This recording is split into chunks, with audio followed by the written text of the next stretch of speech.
Sebagai pengacara di Filipina juga Pak mulai membangun karirnya kembali nih.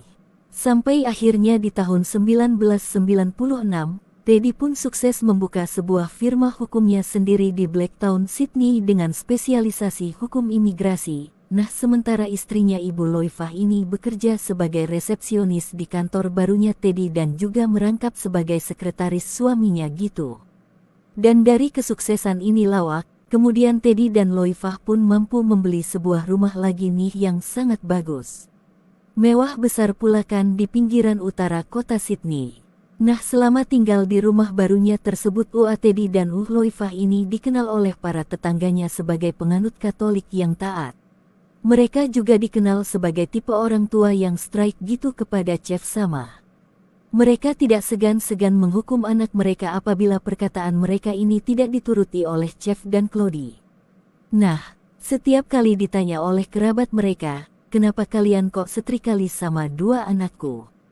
Nah, mereka menjelaskan, "Kalau aku ini ingin si Chef sama klien tumbuh dengan jalur yang jelas dan memiliki pendidikan terbaik.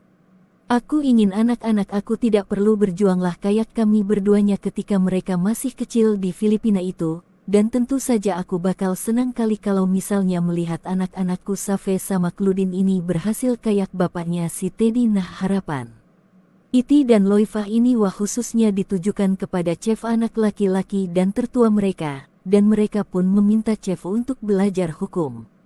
"Kalau aku enggak bisa dihukum ya kedokteranlah pilihan keduanya," kata mereka.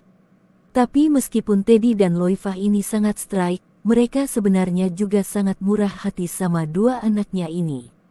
Mereka membelikan Chef sama Claudine mobil masing-masing dan juga memberikan mereka uang sehingga si Chef sama Claudine ini yang enggak perlu bekerja cukup kok berkonsentrasi sajalah sama pelajaranmu gitu loh. Pada saat si Chef ini berada di SMA kelas 3 di saat itulah dia menyadari kalau aku enggak minat sama hukum ataupun kedokteran. Chef ini malah mempunyai minat di musik. Pak Chef sangat menyukai musik dan memimpikannya kesuksesan dirinya di industri musik. Selain itu juga si Safi ini juga memimpikannya kesuksesannya di berbagai aspek. Dalam hidupnya, dia ingin jadi pengusaha, dia pengin juga jadi model dan dia juga pengin jadi penyanyi. Tetapi jelas minatnya, si Safi ini ditentang sama mama bapaknya Teddy sama Loifah malah sangat kecewa. Pada saat mereka mengetahui anaknya malah berminat di musik dan mempunyai impian yang berbeda tua dari yang mereka harapkan. Nah, mungkin karena tuntutan orang tuanya ini atau entah kenapa performa akademisnya si Chef ini turun di tahun terakhir.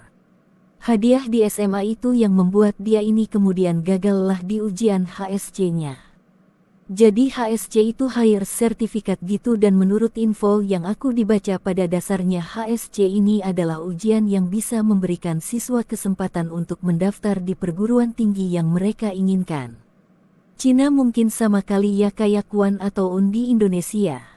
Teddy sama Loifah yang mendapatkan kabar tentang Chef yang gagal ujian ini yang kecewa marah mereka kan. Nah, gagalnya Chef ini berarti memang dia tidak bisa masuk ke jurusan hukum ataupun kedokteran. Chef akhirnya pun melanjutkanlah itu keinginan orang tuanya dengan udah gini kok pergi daftar ke Universitas of New South Wales ambil jurusan sains katanya.